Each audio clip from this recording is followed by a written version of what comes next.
Ron Shuebrook was born in Fort Monroe, Virginia in 1943. He currently lives in Guelph, and he also lives in Blandford, Nova Scotia. Shuebrook holds a BSc in Art Education, an MA in Art Education from Kutztown University, PA, as well as an MFA from Kent State. He has taught and been an administrator at many institutions in the United States and Canada, including Kent State University, Nova Scotia College of Art and Design, Ottawa School of Art, and the University of Guelph. He is also the former president and vice president of academic of the Ontario College of Art and Design. He is a past president of the Royal Canadian Academy of the Arts. In May 2005, he received an honorary doctorate from OCAD for his contributions to art and higher education in Canada. And on November 10, 2006, he received the 2006 Art Administrators Award of Distinction from the National Council of Art Administrators, an affiliated society of the College of Art Association. Throughout much of Shuebrook's life as an artist, he has sought to develop a body of work that respects the intellectual and aesthetic legacy of the early mid-20th century modernism, while accommodating his own curiosities, capacities, and beliefs. These various traditions, ranging from the examples of Cézanne, Matisse, and Mondrian to Hans Hofmann, Franz Kline, and Robert Motherwell, Willem de Kooning, and Philip Guston, have served him as persuasive models of engagement and ambition. These rigorous artists convinced him at an early age that conscious analysis and intuitive responses could be embodied in critical yet expressive form. Shuebrook exhibits his work nationally and internationally. His paintings, drawings, prints, and wall constructions have been acquired by more than 50 public galleries, museums, and corporations such as the National Gallery of Canada, the Art Gallery of Ontario, the Art Gallery of Hamilton, MacDonald Stewart Art Center, the Beaverbrook Art Gallery, the Art Gallery of Nova Scotia, the Four Seasons, and many others. Ron Shuebrook is represented by Olga Korper Gallery in Toronto, who also wrote this bio. Yes. Well, someone else wrote that. Absolutely. So, at this point, I would like to hand the floor off to Ron. Please give him a warm welcome. Thank you, Colin. It's wonderful to be here. It's great to see so many friends and colleagues that I've known over decades. And it's also wonderful to come back to this building. And one of my joys today was to go to a studio named after or named for Greg Curnow, and then turning a corner and seeing a reference to Patterson Ewing. That history is very important to me and important to many of us working in this country. So that's a privilege. As I said to some people earlier today, that my first visit to this campus, the chair of the visual art program was in a work period building, and she had a series of trash cans around her room collecting the rain as it was leaking into her office from the ceiling. And that's my memory. So coming back and being in this well-lit and hopefully a comfortable room demonstrates materially to me a kind of evolution in the program here that, as it was embraced by the university. I think before that happened, from a distance, I would look at the extraordinary art community that has been involved in this smallish, though fairly large city at this point. So coming here today, I couldn't help but think back, and when Colin got in touch with me to invite me to come, of course I think about Greg, I think about the Rabinoviches, I think about Ron Martin, I think about Jack Chambers, I think about all of those people who decided that you could be a serious artist in a small community and make a stand and make a statement. And just as many of the folks here in this room have done the same thing over the years. There are many communities here and elsewhere where we don't know that history, and I'm not sure that history is always celebrated. So, as Colin indicated, I had a long career as an educator. I never saw it as, oh well, I'm just doing it to pay the mortgage. I always saw it as a way to earn a place in my communities, and also to help remember that legacy that I was, frankly, building on what other people had done before me. So, anyway, it's exciting to be here.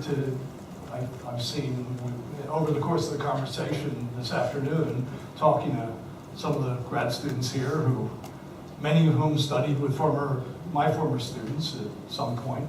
I did, by the way, work at 8 different institutions in this country, including in the prairies, and so I have this sort of long view.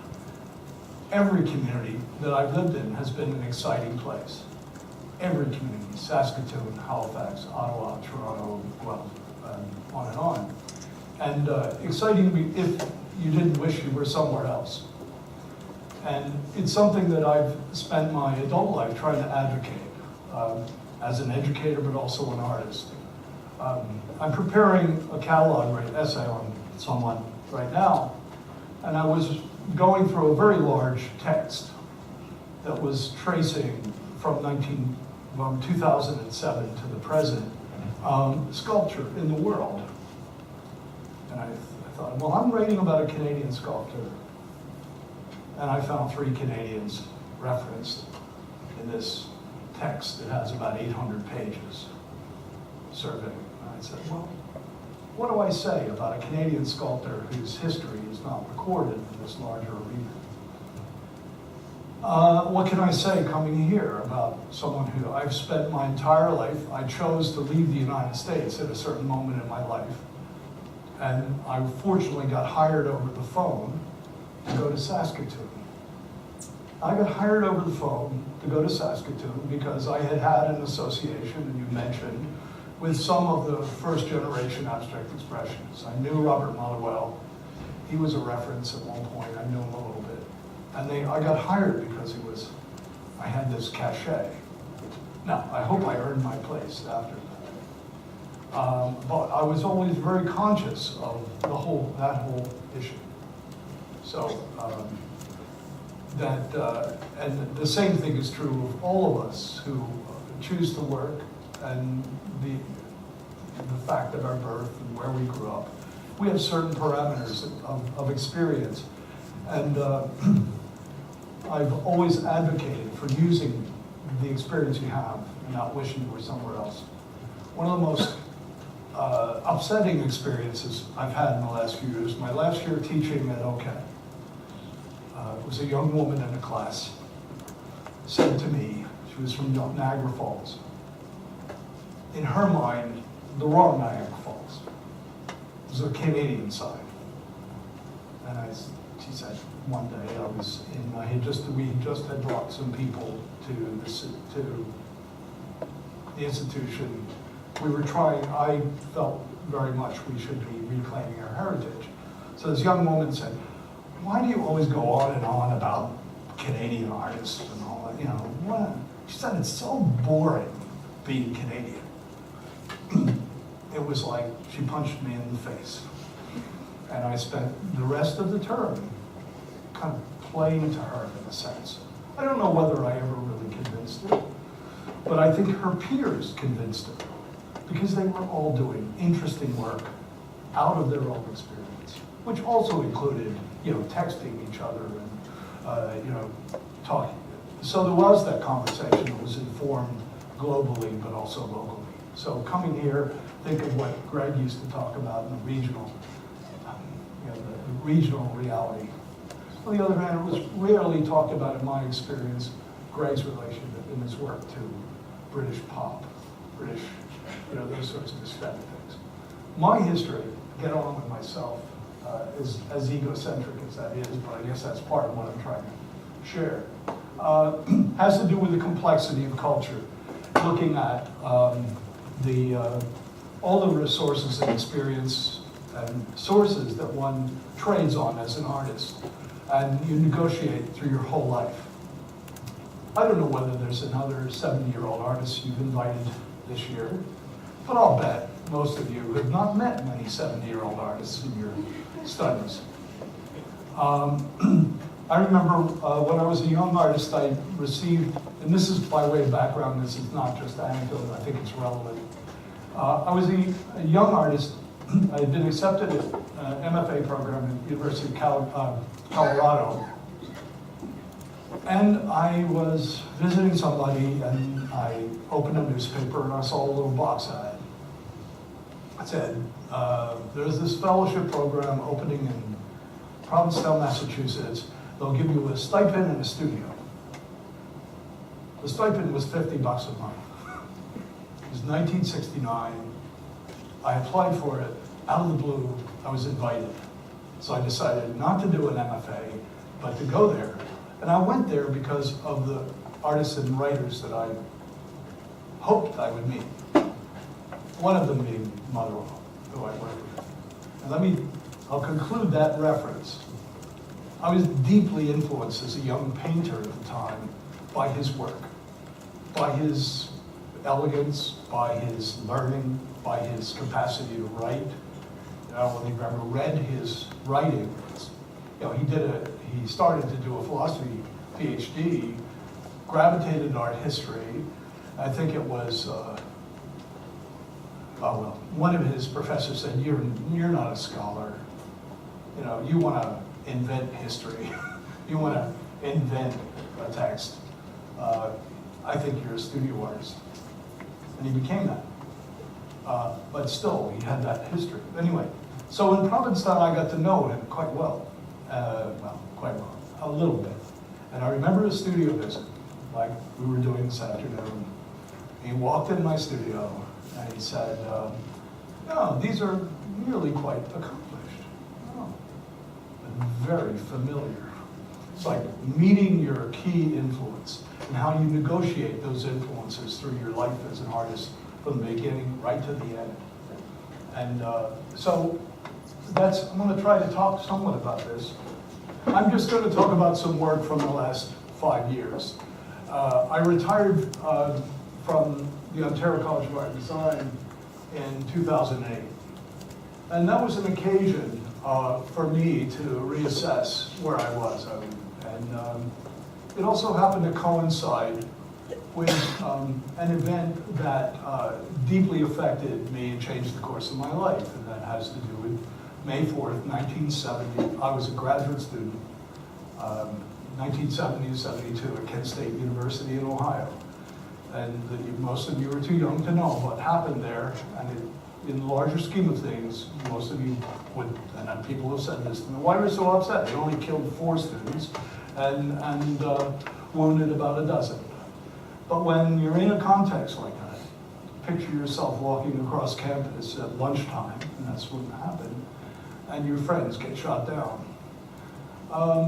One had to figure out how I was going to live my life. And so in 2008, in the May, I had finished my teaching career. And I was in a studio, and I'll show you the image of the studio. I thought it was absolutely wonderful. It's an old garage in Guelph with a slanted floor and no windows and lots of rats running in the ceiling. I thought it was my Plato's cave. It was absolutely great. And I began I was thinking, May, 40 years ago, this event happened that changed my life. Well, my life, not necessarily other people, though it did. So you'll notice this largest painting, it's 8 by 12. This was in my show 2008, I guess it was fall of, must have been December, January into 2009, 2008, 2009. And that painting was my first real physically ambitious attempt to do something that equivalent, had something to do with that experience that had touched my life 40 years earlier. And how could I use the legacy that you were talking about in terms of early 20th century, mostly American. However, I've spent 40 years here. And what I've done is, this is just going through the work that I showed in that Olga Korper at that time. What I've done and what my life in Canada has enabled me to do is to reflect on the complexity of visual culture and where the sources have come from. I think I've helped in working in institutions and helping develop curriculum, advocating for Canadian art history, writing, and so on. That was my way to try to understand for myself, but also to help create a situation where we could also understand what we were living in, what we were involved with.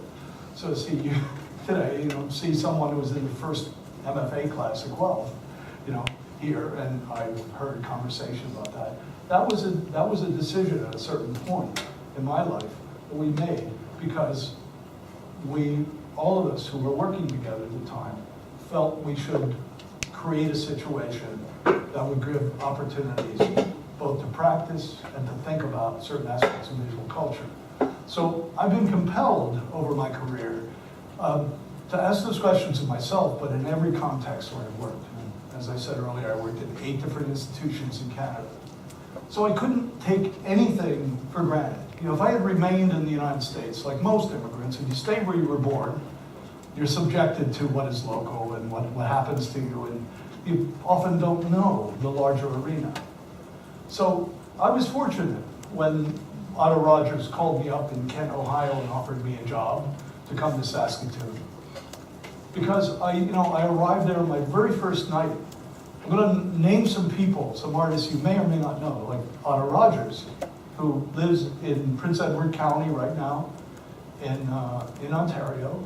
If you've never heard his name, there's a piece of history that has gone away. He's a painter, sculptor, printmaker. He was head of the department. So Otto called me up and said, will you come to Saskatoon? I remember saying to my friends in Kent, they said, where's Saskatoon? When I arrived in Saskatoon, walked in the physics building, there was a Nam Gabo, large Nam Gabo. And I came across, a couple months later, did an exhibition on Russian constructivism in Saskatoon, 1972. 6 months earlier in Ohio, they couldn't even talk about Russian constructivism yet for fear of having their phone tapped by the FBI. That would have still been the political circumstance. So the only time the Russian constructivists, whether it was Malevich or Lizitsky or whatever, I would have ever had a conversation would be, I still remember my art history prof standing in front saying, wait on white, about a Malevich. And making fun of it, because he couldn't show his sympathy in that political context. We didn't understand that. Okay. All of these works, I should say a little bit about the paintings.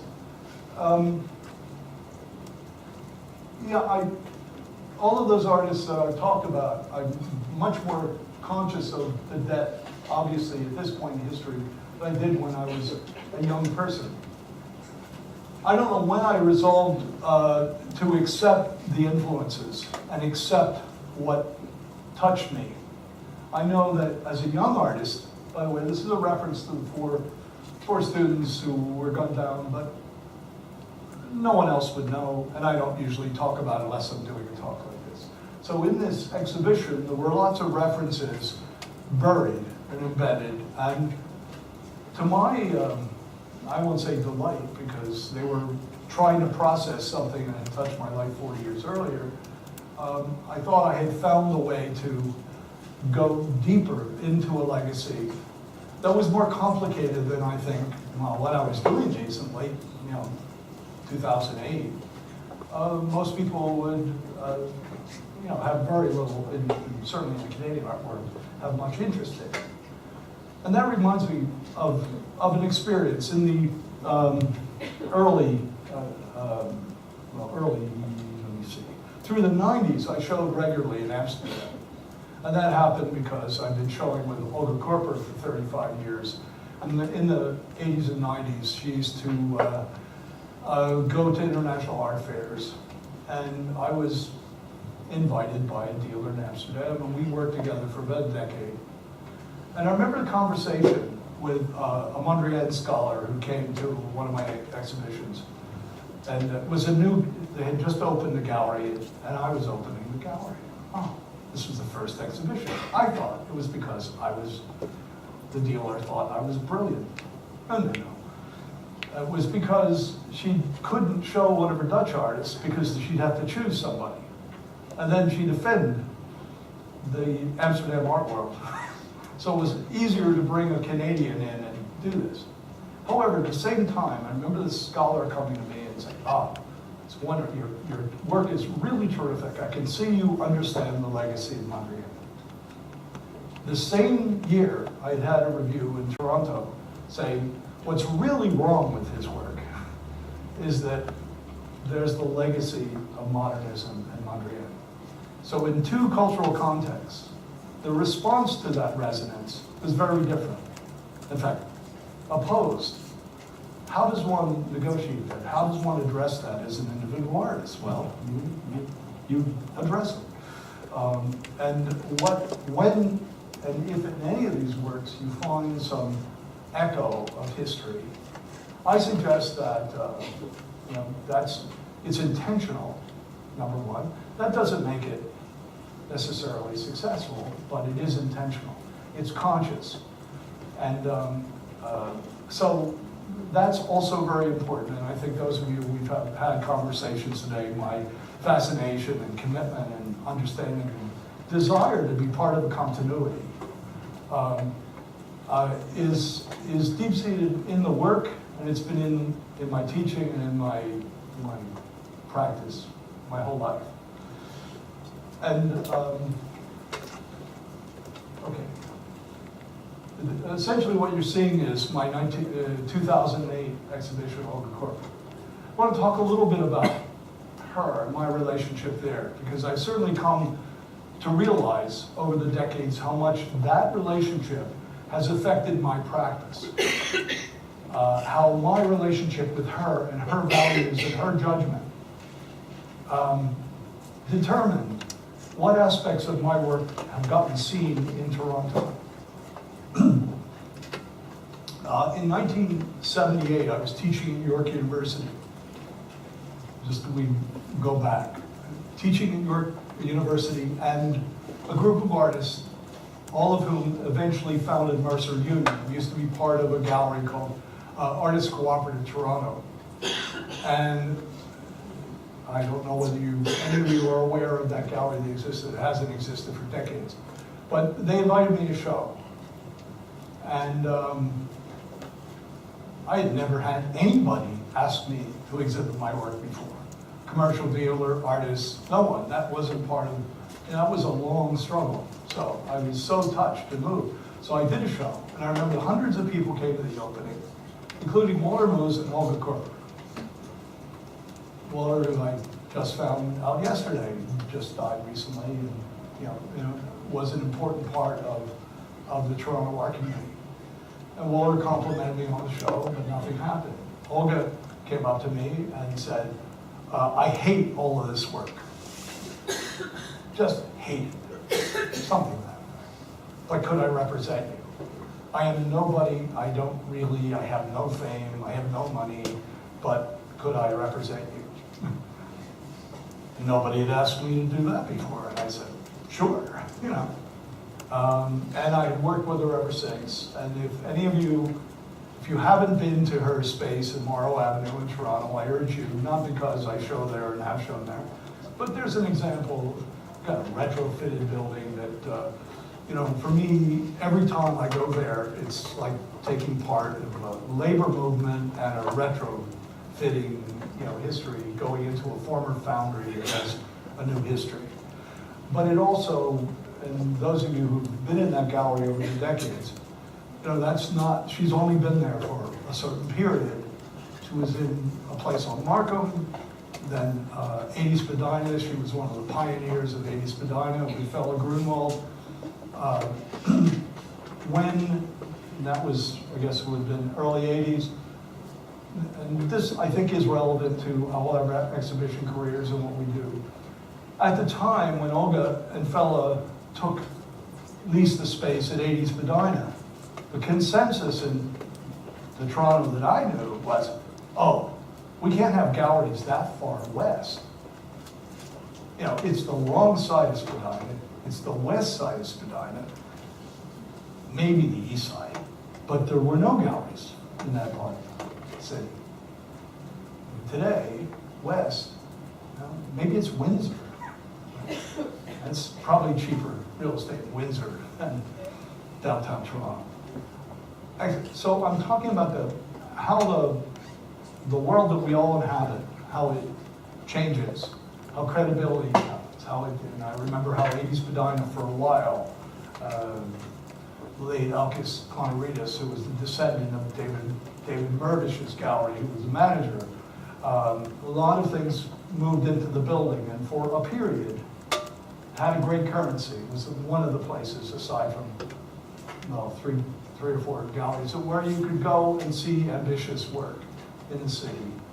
Mostly Canadian, sometimes outside. We hadn't yet come to terms with our relationship with those international situations, and every time I say a word like that, I think Greg is probably up here, you know, listening and saying, "What are you talking about? What's that matter anyway?"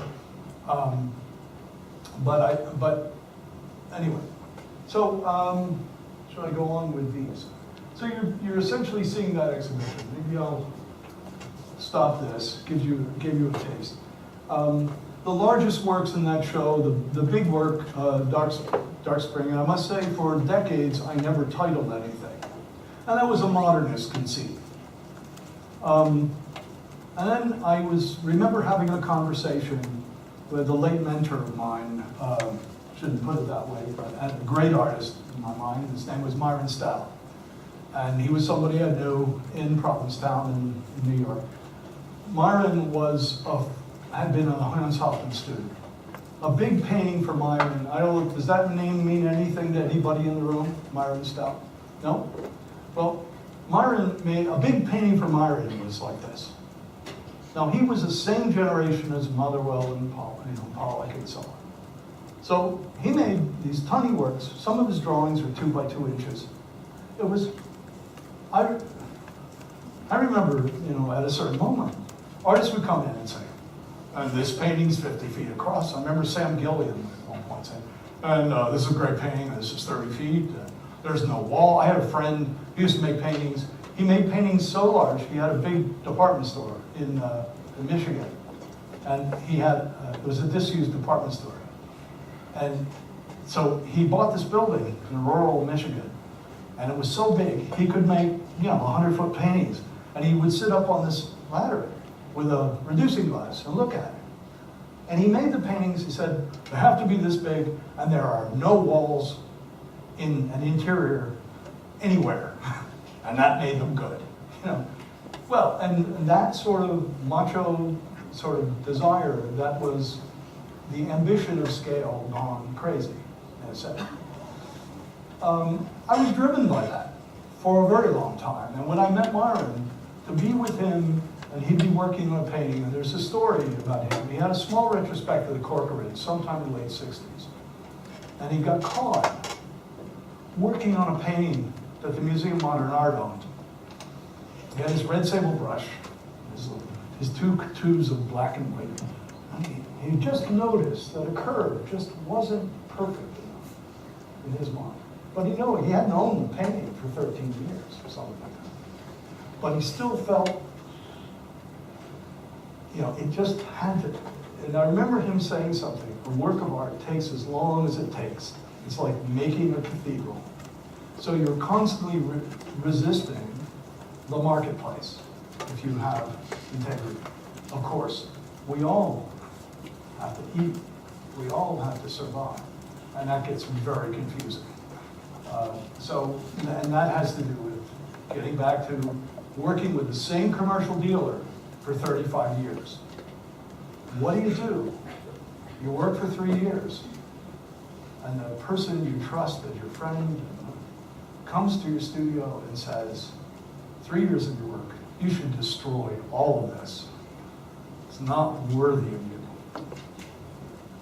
The not worthy of you really gets it. Oh, God. And you think you've just done this extraordinary body of work. And then you also think you've just read something, say, and as I was referring, I'm preparing this essay right now, and someone said that, in 1968, modernism ended, absolutely. And 1970 was, in 1970, the Information Show, my late friend Jerry Ferguson, a bunch of NASCAD people, and some other people I know, showed the Museum of Modern Art, the first institutional conceptual exhibition. That was also about the same time that Ken Nolan was still making stripe paintings and on and on. You know. Lucian Freud was still painting the figure. 20 years later, 25 years later, his work was being celebrated at the Metropolitan and the Tate and so on. And what is all that about? The complexity of our culture and how we negotiate both that in ourselves and in how we advance our careers. So when I look at this, every time I show with Olga, I was there yesterday, I'm looking at the space, there was a Barbara Steinman show on, and her current work consists of, she has taken her photographs from earlier in her career and cut them up. Digital discs, she's broken up in little pieces. Randomly tossed them, like Hans Art might have some pieces of paper, and photographed them. Can't tell me she wasn't thinking about how those improvised objects, those random things, then got isolated. A friend of mine recently just did a book on the great German photographer, I guess Sander, who photographed all comers because he was a neighborhood photographer. Well, there's a lot of randomness, but a kind of disciplined selection as well. So we've only seen certain things. I think my friend Barbara has done the same thing. She's recycled her history in a way I haven't yet done. I am recycling my history in a sense when I was describing a motivation because of my experience as a young person at Kent State. That was a political motivation, changed the course of my life. I made that dark painting. I was talking earlier today about this. And I didn't want to, there's no pats on the back or anything like that. But I thought, there's something really profoundly obvious about this painting. Oh, well, it's a terrible event. I thought simple-mindedly, it has to be a dark painting, it has to be. But I didn't want to have an overt narrative. 2 years went by. I got a phone call to return to Kent State, 100th anniversary of the School of Art there, to be a keynote speaker, along with someone I had known back then. And I'd been there once in those decades, but I was afraid of it, and I didn't know what to do with it. So when I got invited, I fretted and said, well, sure, I'll come, that's really great. Obviously, the current people had nothing to do with the events that happened back then. The other keynote speaker was a guy named Gerald Casale. Any of you hear of a band called Devo? Anybody? Okay, well, Jerry and Mark Mothersbaugh were both friends of mine and undergraduates, not close friends, but they were hanging about, and they were partly responsible for Robert Smithson coming to Kent State to do the buried woodshed. And some of you maybe have studied that image. It was done on the Kent campus. It was always, by the time I got there, Mark and Jerry. Well, Jerry, they made their first work in probably 1969, before video really was accessible. I mean, a Super 8 sound in a lab like this, and whip it good. And there was Jerry and I as the keynote speaker. The class, we were in a room like this, and he was telling a story about the murders because he was there. And then he talked about his success, their 3-minute success as a rock and roller. When they went to Saturday Night Live, and he snorted cocaine with John Belushi. He said this in public, otherwise I wouldn't talk about it. Well, that was about the time the dean got up and the vice president of the university sort of got up, and who are you inviting back to celebrate 100th anniversary? And then he outlined how he had survived over the decades. After they had their one hit, and they didn't want to make another one identical, which is what his record label wanted them to do. They quit. And Miller High Life beer being the bats here, I thought this was an appropriate story. Miller High Life Beer came to Jerry and said, we want you to do whatever you want to do to get university students in the United States to drink Miller High Life beer, because there are more of them than there are their parents. So how do you take some, they used to call this beer the champagne of bottled beer. Well, what they were doing, humor-wise, and as artists, is now what is mainstream television, right? It deconstructed mass culture. Jerry was one example of how an artist copes. And he is today, I think he still makes his own visual art. So he did that for decades. So a lot of the stuff that you and your parents have been urged to buy, this naughty boy from Akron, Ohio, who figured out through making rock and roll and making independent work and using the tools of the avant-garde, American mainstream capitalism used him, and he cooperated for decades. This is how he talked about himself. My role was, well, I left the country at the same time, and I did other things. So we all have those kinds of choices. I think I'll stop with this one. This is the studio. It's a digital collage, obviously. And that's how cluttered it was. That's the reality of where I painted that painting on the right. Now, in my mind, an 8 by 12 foot painting in the scheme of my generation and my previous generation, shaped by the expectations and values of, let's say, the New York marketplace, the international marketplace, the international exhibition world. Not a particularly big painting. It was important to me to address it on that scale, to commit myself in a period of time and do it. It got into Olga's space by like a quarter of an inch.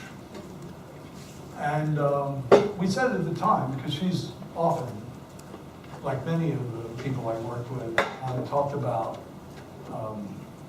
we're world-class this and we're world-class that, right? I'm sure there must be political leaders here in London that say, we're going to be a world-class, whatever. What's that mean? What are the standards? When it comes down to the pragmatic reality, the doors were too small. Or the painting was too big. Or, when you go back to my friend in that old disused department store in Michigan, rural Michigan, where was his marketplace? Marketplace was in his head. His audience was in his head. Now, I should say, he was head of painting at Michigan State. He showed, he had a couple Guggenheims, he had shown at the Whitney, he had done all those things. But ultimately, I can tell you when he died, his kids have had to figure out what do you do with 40-foot paintings in Michigan. So you had to figure those things out, but he lived in it. This was my studio, and I loved it. And I said, had a slanted floor, went down toward the painting. I found that was the best way I could use the space. The ceiling, you could get a little glimpse. Had insulation tacked up, and that's where the rats would run. That's the reality. Colin was talking earlier about a friend in Guelph who lived in a similar way, that she lived there. I didn't live here. But I can tell you, for me it was, and I still can't take it apart, whether it's just how romance, your own romantic view of yourself enables you to, I thought this was brilliant, a wonderful place to work. The biggest studio I ever had. I'm still grateful. However, many of my friends would come and say, where's the light? And what about the rats? And what about how cold it is? And doesn't that hurt your back? I don't remember any of that. All I remember is that it gave me an opportunity to do this work that I needed to do at that moment in history. That painting, I'm told, as of yesterday, will be in the Toronto Art Fair. In Olga's booth. And next to it will be, I'm told, I'll see in a couple weeks, next to a Jerry Ferguson, who was my dear friend and colleague, And that'll be right up there with the experience of having my own studio. If you don't know who Jerry was, he helped shape the practice of art in this country in lots of ways. Not the only person, along with the other people I made references. He was somebody. And for me to show in a context. Painting, both of us were expats, both of it, I mean, I don't know whether Jerry ever became Canadian. I had the privilege of becoming a Canadian citizen. And so my work, I think, has to be placed in a kind of cross-border circumstance. But I can tell you also, and there are others of you probably here who are immigrants or come from immigrant families, you carry with you, or I carry with me, a multiple consciousness. 2 weeks ago, I was in Maine. I was invited to a school in Maine with a group of other faculty. It's a place called Haystack Mountain School. And it's a place where I studied in 1965.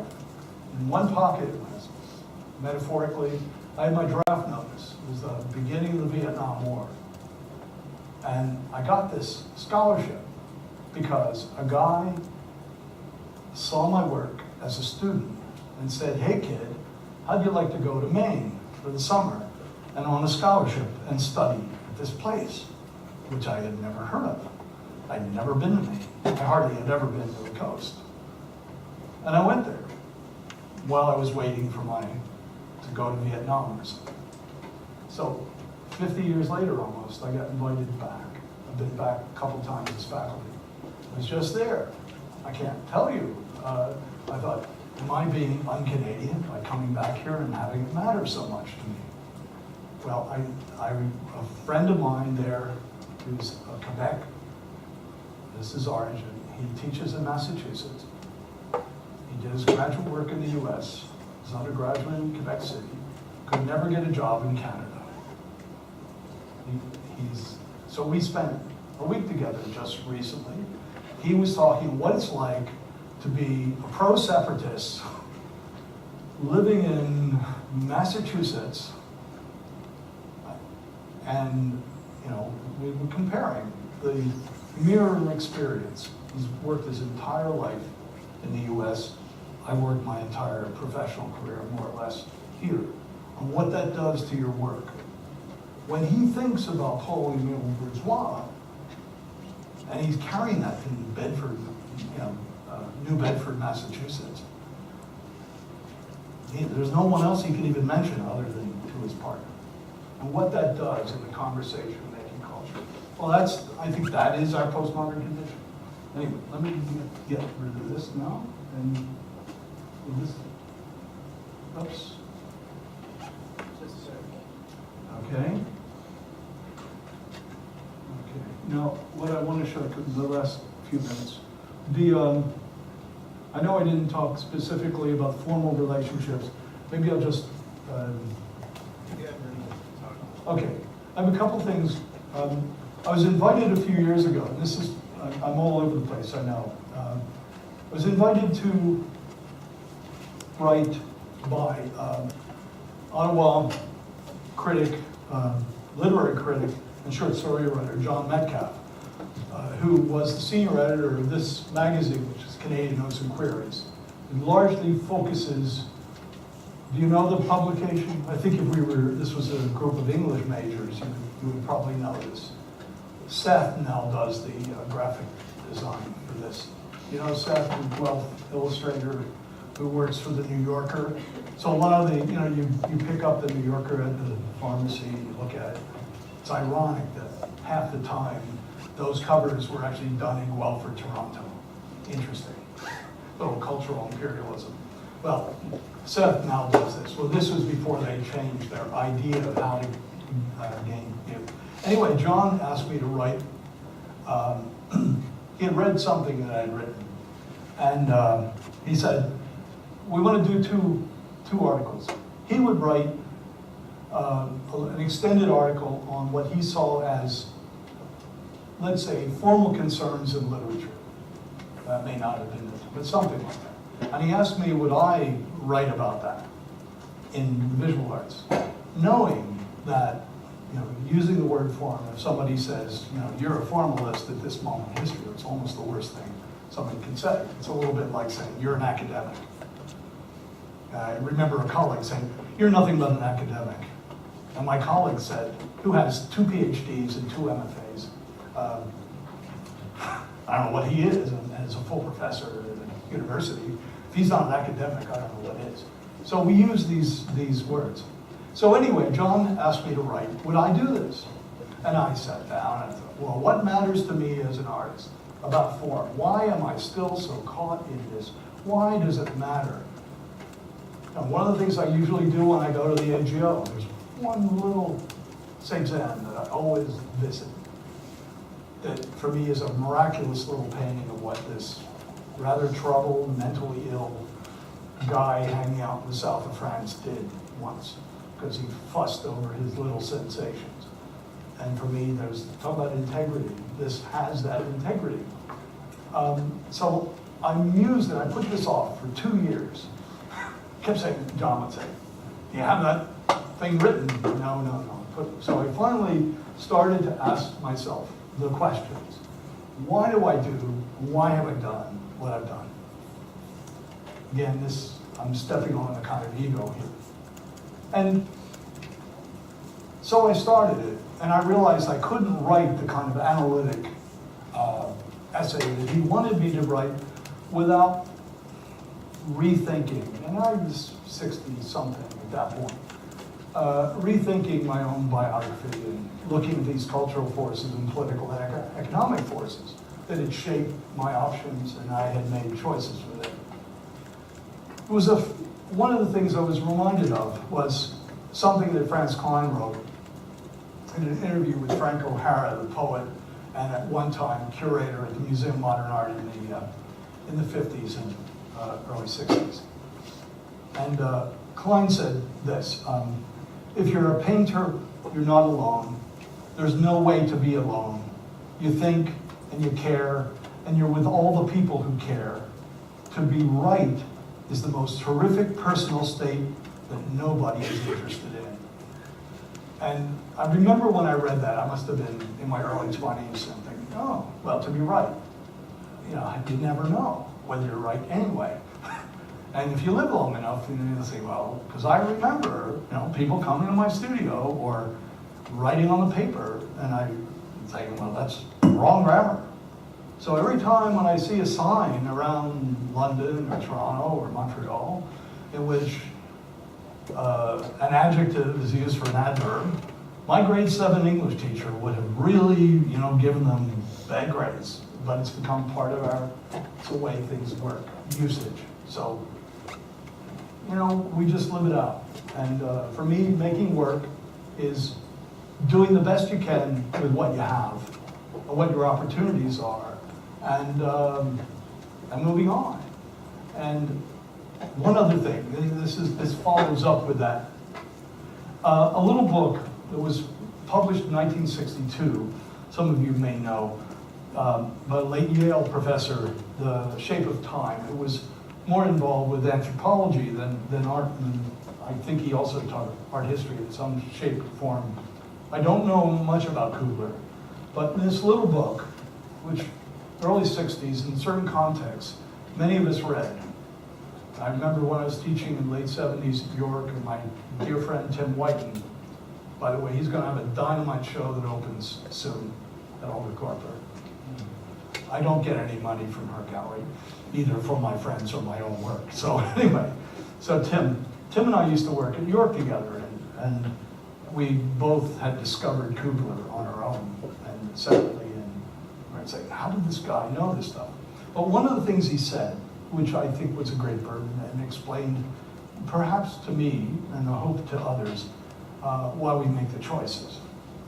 Quote, the individual in search of personal expression, when confronted with the local stock of possibilities available to him or her upon his entrance, must select the components he will use. This gradual accommodation between temperament and formal opportunity defines the artist's biography.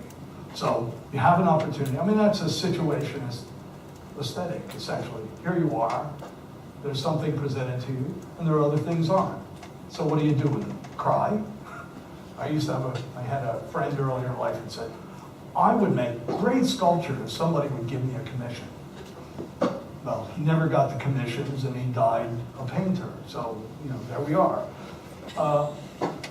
As I said, I'm writing about a sculptor here right now in southwestern Ontario.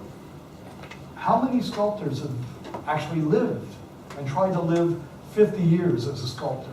I can count on maybe 2 hands in this region. That person continues at 70 still making things, still committed, when there's very little reflection of that practice. I think that's what most of us have to face, figuring out how you negotiate that condition. Now, let me just finish with just some images. This goes back to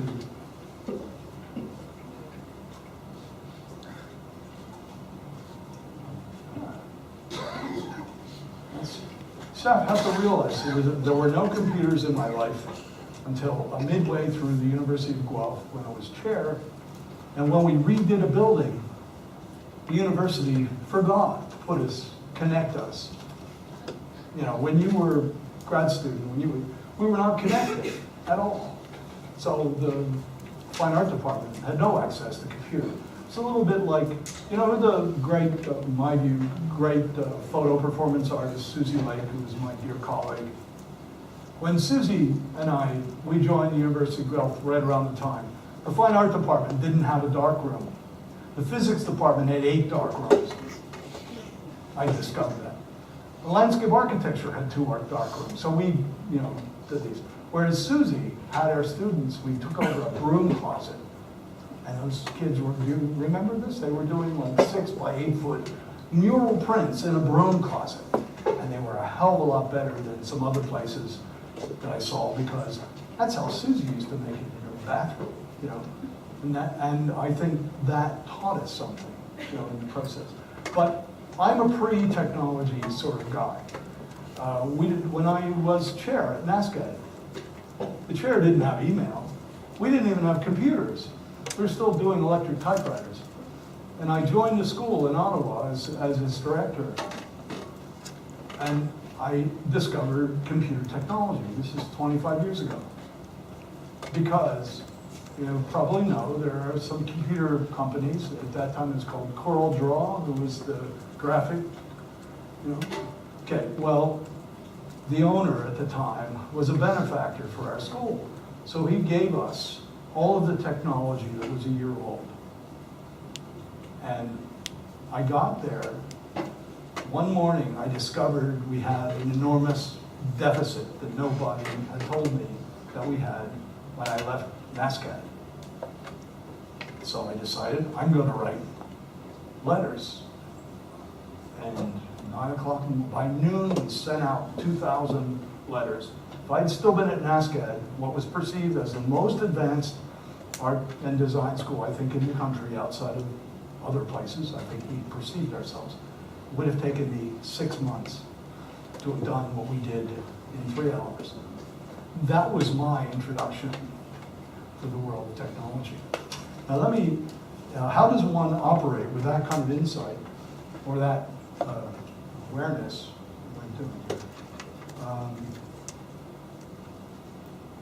Why does one then carry on making these objects that carry on a tradition, that are already located in a long historic continuum?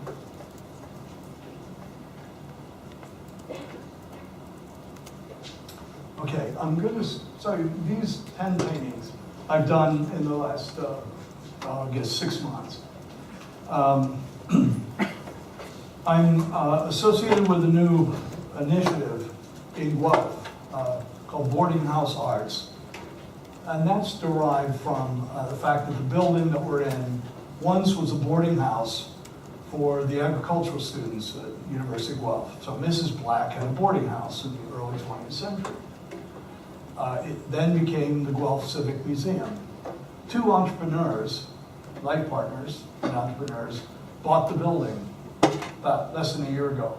And they decided that what Guelph needed was studio space and a kind of hub that would believe in artists working in the city and would support either attract people to come back or to hold on to folks who were there. How many could we do? Now these are people who are not enormously wealthy. Right? And so this building. So I have a studio, I'm a senior artist, so-called senior artist in residence. Sounds very pretentious. It means in exchange for my doing what I'm doing right now for free, my payment is I have a studio. And I can have a conversation with the 7 people who now just started as invited residents. And initially it was going to be a studio space where it was going to be subsidized rent. But these folks have decided, I think, to waive that, to find other ways to fund this effort. Remarkable. It's a belief in a city of 120,000. It's a belief in art making. Musageti's foundation, that is actually based on social media. The 2 founders of this, they were at the bottom, at the beginning of BlackBerry. And they live outside of Guelph. They're in their 50s. And they leased part of the building. School of Fine Art and Music at the University of Guelph is part of the building as a downtown exhibition space. There's a cartoonist who teaches kids. There's, a lot of artists would say, oh, I don't want to be associated with a cartoonist.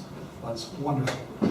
So I'm mentioning this because I now have a studio, thanks to somebody deciding, 2 people, 2 human beings who have become my friend, have decided to commit themselves to the community, their adopted community. And I think there's a relevance there, to what we all do as a practice. So these works, which are like, in some cases, restating a lot of themes that I've worked with over the last 40 plus years. This painting is acrylic on canvas. It carries on, as I say, a lot of themes that have been part of my preoccupation. It also relates to drawings that I've done, and drawing has been a central preoccupation since I was about 10. I'm 70, so it's a long time.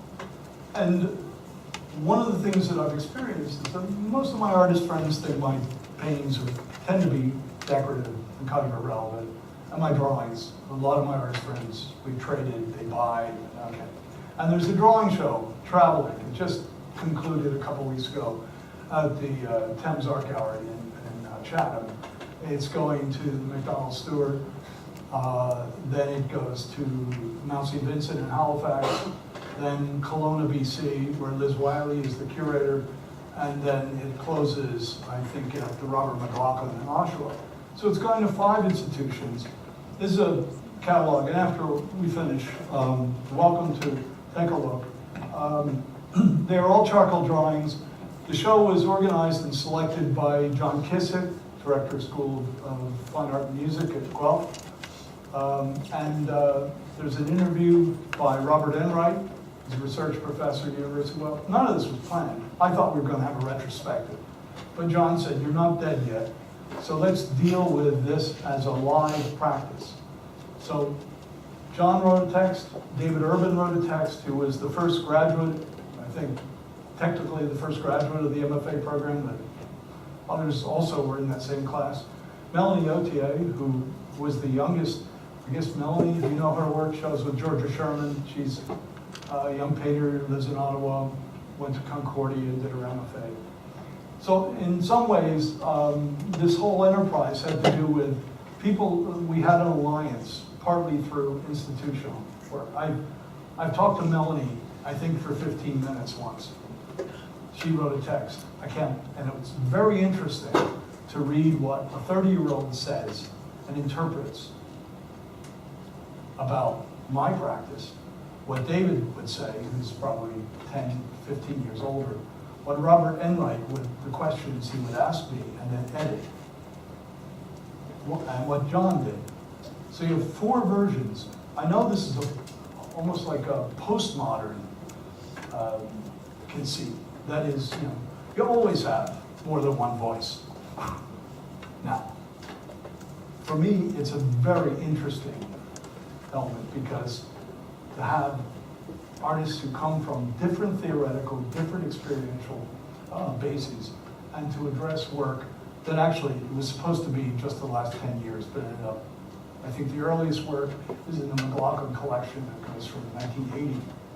I don't think Melanie Otier was born in 1980, but she was able to work on that work. So let me just go through. There were 10 paintings that I did in the last 6 months. We were, Olga and I were trying to figure out what work we were going to show. The show opens the 7th of December. And, okay, can we get rid of that? Okay. Let me just pick out another word. So you can get, so I'm still technologically challenged here. Anyway, we did a studio visit, and she decided that only 4 paintings were worth showing.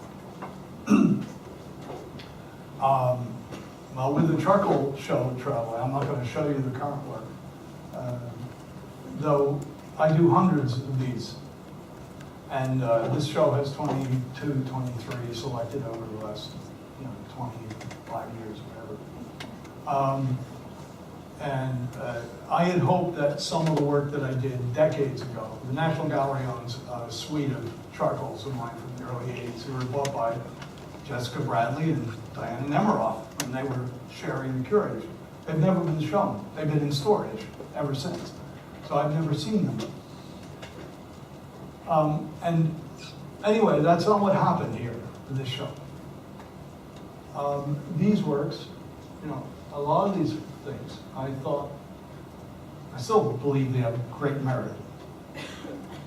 At another point in life, I might have said, Olga, I'm never going to show with you. Get out of my studio. I can't stand you. I hate you. It's been 35 years, and we've had a marriage, but it's over.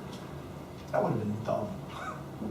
So we had a long conversation, like you do with your friends if you have a misunderstanding. She's told, I'm going to show 4 paintings. We're going to show 5 charcoals.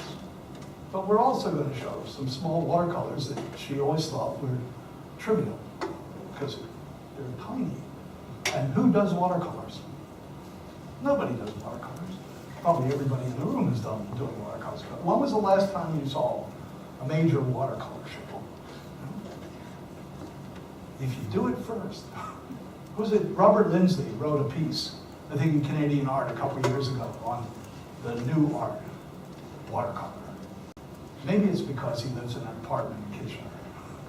It's hard to have a giant studio. I don't know. So we're going to show watercolors. We'll show drawings. I'm of a generation that you didn't show drawings. Certainly not as an entire exhibition. That was always a trivial extra. So when David, you said to me, you draw. It's the drop back position. Or maybe it's at the core of what some of us do. And I remember saying something to students over the decades when they would, you showed me some textile work today. If Michael Snow made the textile work, it would probably be shown at this point in history at the AGO. If my dear friend Kai Chan shows his fiber work, it gets shown at the Museum of Textile. How does that happen? And is there a fundamental difference? These are questions. Let me just go, just show a couple more.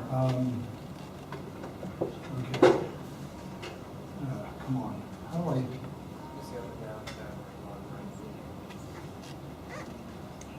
Okay, I'll just go through them. These are all, oops. These are all 7x4. They're all acrylic. A lot of it, I've been attempting, and this is, again, maybe a conceit from an earlier period, but a belief that I see in art making as equivalent to living a life. So I try to use everything I do to the work and not try to hide anything. So all of it is part of its history. A kind of existential circle. It probably goes back to reading Jean-Paul Sartre when I was 18 or something. But it's a fundamental value that I try to embody in the work. Whether it always succeeds, I don't think so, but so these are all this period. This is a smaller work. Somebody came in the studio and said, "Oh, that looks like Elvis." 30 years ago, I would probably go out and either, drank too much and destroy the painting, or I thought, oh, okay, I think that's pretty good. I must be really hip.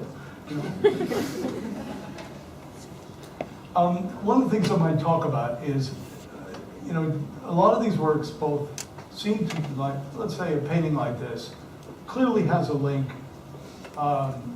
in early modernism, probably Cubism, probably Picasso, somewhere back buried in there.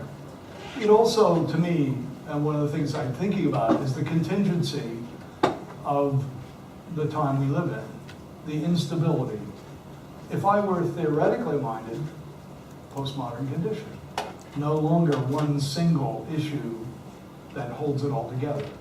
I mean, I could choose to do that. I could choose to put some things in and leave other things out.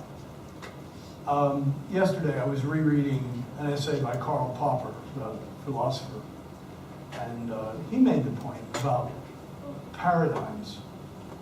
No, that's their interpretations. Boy, I would love to have seen Popper debate Benjamin Buchloh. And where we have a critical position, or maybe it's a critical interpretation. And that's what we do. That's one view of what we do as artists. We're essentially interpreting their experience. So what do disciplines do? You're in a community, in an academic community at the moment where interdisciplinarity is expected of its faculty generally, and probably all of you students. Interdisciplinarity, to know something about many things. One could say that's a kind of Renaissance perspective. One could say we've gone back in history, or we're attempting to make those connections. But also, I think as artists, we need to learn of ourselves what we're capable of. But as I've always said, probably just some of the people in the room, I believe that being an artist is knowing what you're able to do and forgetting about what you can't do and not being disturbed by it. And finding that strength and what you have to say and leaning on it and go for it. That used to be not what the academic world said when I was a kid. No, it's supposed to be well-rounded. I don't know whether any of you have read the work of Howard Gardner and the Zero Group, the group in Harvard. And they've worked, Gardner has written a number of books on multiple intelligences. Is that name, you're aware of him at all? And I don't know exactly when his first book, which I've forgotten the name of, came out. I remember a revelation and feeling vindicated, both as an educator and as a human being. Because over the years, when we accepted people or didn't accept people in school, and I was part of it, the fact that I was never very deeply interested in mathematics until I had a reason for knowing it. Or when I worked at another university that will remain, I won't name, when they used to accept a whole bunch of kids from the US who were marginal students because they were great basketball players, and they were brought to Canada, and then they played out their time, flunked out, and went home with nothing. That was also the experience of some of my mates, my friends as kids, or growing up in an urban environment. All the universities did such things, but we made a change. Why am I saying that? Because they would talk about these athletes as dummies. In the same way, when I was at the University of Guelph, when I first went there, biology faculty weren't keen on the art students taking the human anatomy course, because the art students were really good visually. And sometimes maybe they demonstrated that they were as bright or brighter in what was expected in that particular course. I mean, they were brighter than but they had developed visual skills. Right, that was part of what it was to be an early scientist. And we know that. Noticing what's in front of you. It's kind of, that's what we do.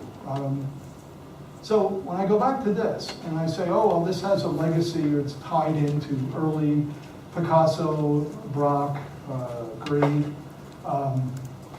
it reminds me, and I'm thinking about the instability of the space, how the elements slip in and slip out, the depiction of gesture, it's depicted gesture, it's not actual gesture.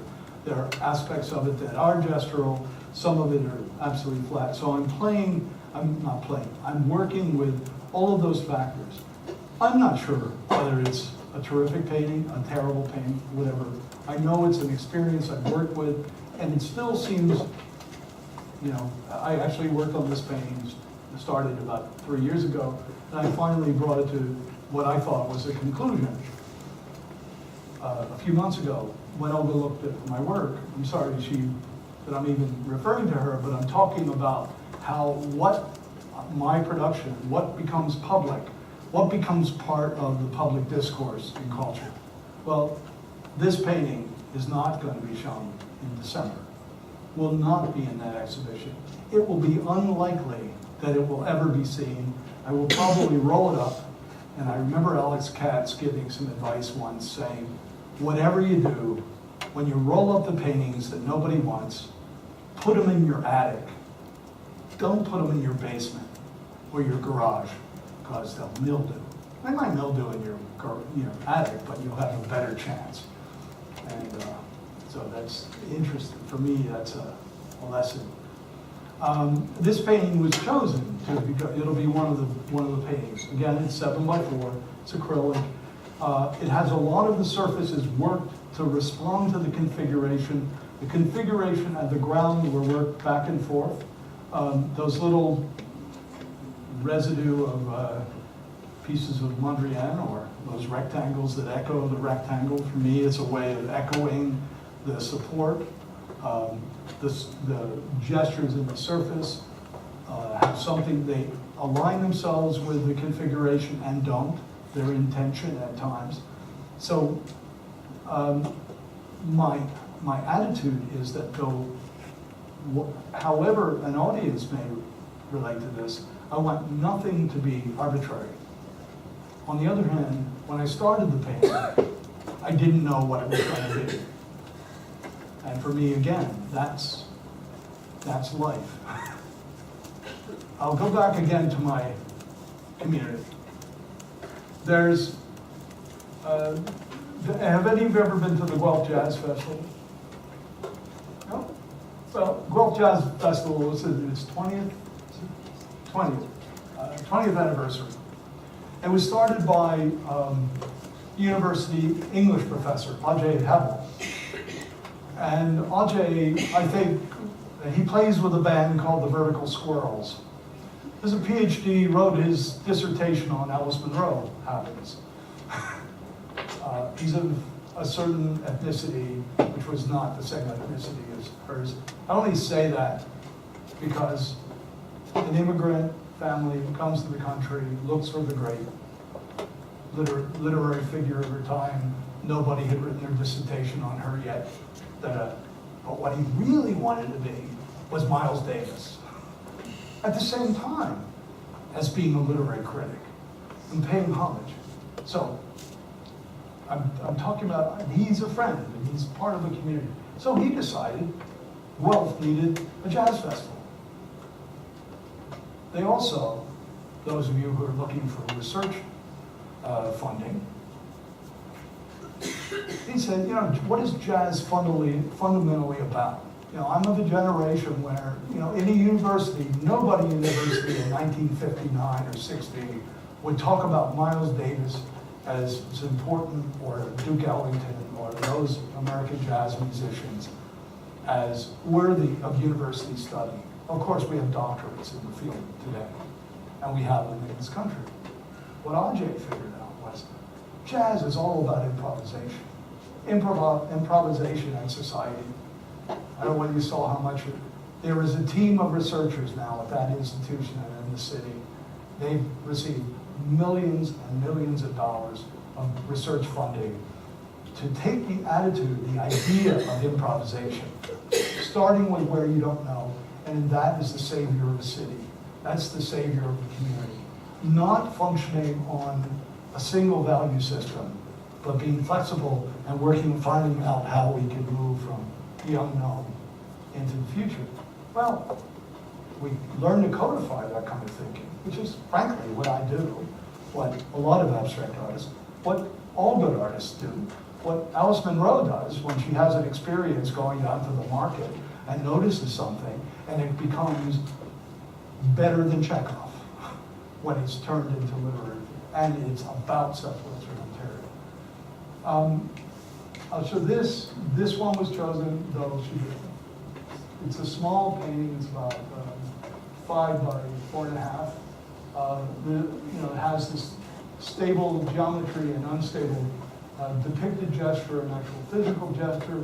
That center image, which is masked, so there's kind of painterliness, a deliberate kind of, I would say, unstable spatial situation. And then the interior had to be executed in a kind of immediate way because there could be no revisions in the material. So what I think I'm working with is the issue, and said before in that introduction that Olga or somebody wrote, the premeditation and the improvisation simultaneously is going on in my work. And that's conscious, and that's deliberate, and that's how I live my life. And I want to just find this one. It'll be a final image. There is a drawing in the drawing show that I call Wharf. And over the last several years, as I sit alone in my studio or in the mornings, I usually read 19th century literature because my education said, and my friends said, oh, that's boring. Or many of, like Henry James, was not part of any curriculum that I ever read. And the only book of Herman Melville that anybody ever read but never, they claimed to have read but never actually read, was Moby Dick. And I thought, oh, is that all he wrote? So since I no longer have to go to meetings and no longer, I get up at about 6 in the morning and I read. And those sources have become very important. There's a book, that postmodern novel that Herman Melville wrote after he finished Moby Dick. It's called Pierre or the Ambiguities. It's about gender bending. It's David Bowie before David Bowie was ever a concept. And for David Bowie, he's like a grandparent to most of you here, right? So the fact that the AGO is doing a big David Bowie thing, I think they got it wrong. I don't think many people are actually going to line up. But anyway, maybe I'm wrong.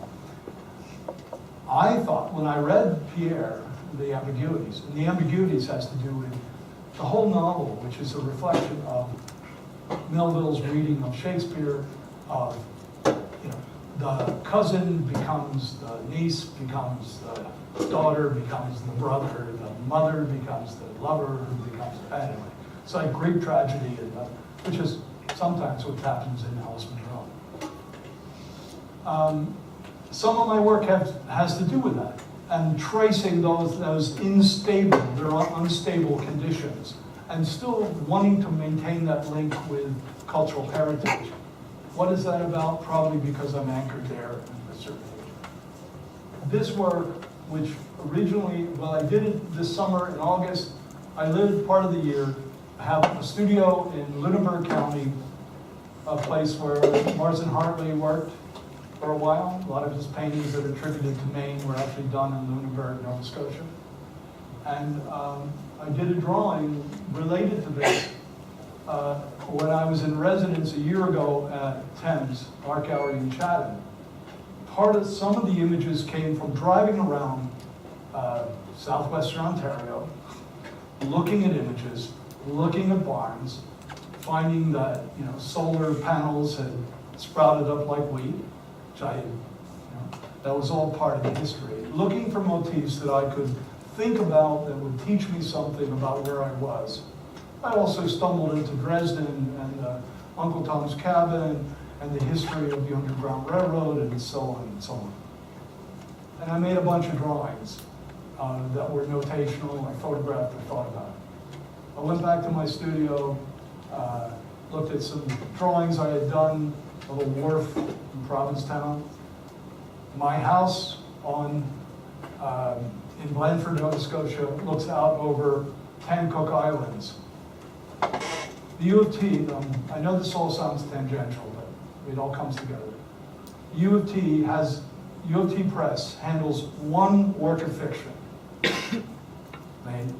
It's called Rockbound. It was written, God,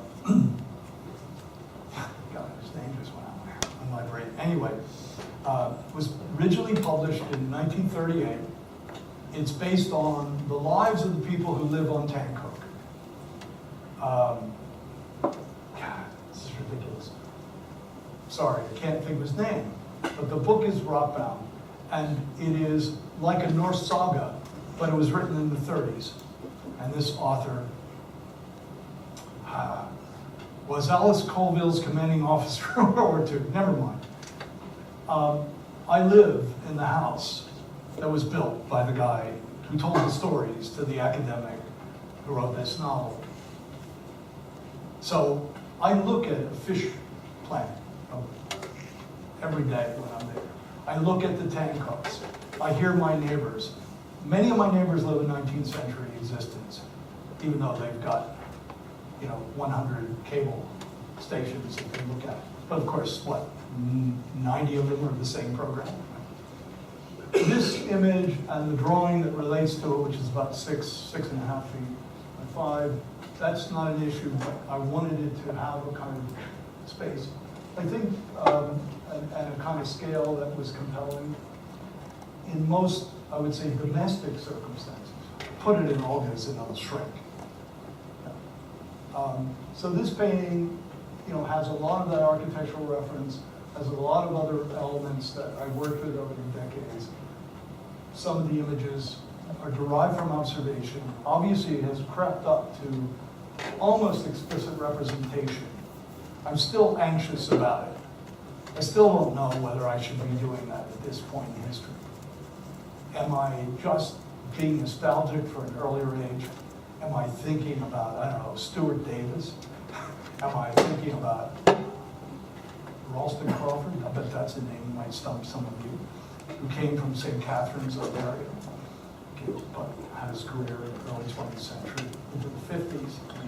These are all artists who were trying to deal with observation, distilling it into an independent entity while still referring to the observed world. That's where I am now. My last comment, I'm not going to show these images, you have to come to my show. 3 years ago, I remembered that I've been a nomad, physically. Oh God, how many places have I lived in? Because we just moved yet again. And I started counting them. I was trying to remember the addresses. I got up to 65, 66, 67, something. I think I had 67. So I went searching for documentation. So I gave myself an assignment that was completely at odds with my whole public career. I would make an image identical to every place that I lived in my life.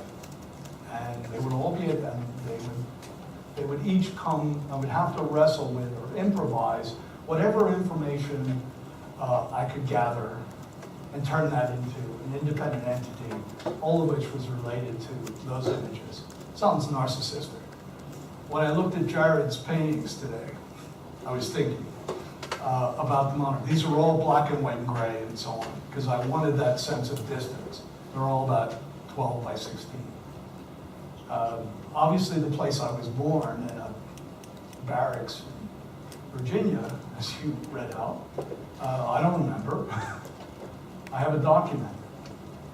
we were living, my parents and I guess as an infant, we were living in a tar paper shack, essentially. That's what GIs, enlisted servicemen were given in the American Army in 1943. We were waiting to go off to the Pacific or wherever. So that's where I was born. And it has a wonderful rhythmic quality in the documentation. So I tuned out my aunt, who was holding me as a baby, and that was the riff. That's what I worked with. And I've been doing that, well, Olga has decided we're going to show a dozen of those. That will be a complete violation of what I thought I was doing for the last 4 years. So I'll leave you with that one. It's like, what are your beliefs? Do they stay the same as artists, as human beings? You think you have it clear, the world changes around you. And as I think it was Gombrich who said, you know, we're trying to define art. What is art? We're only artists.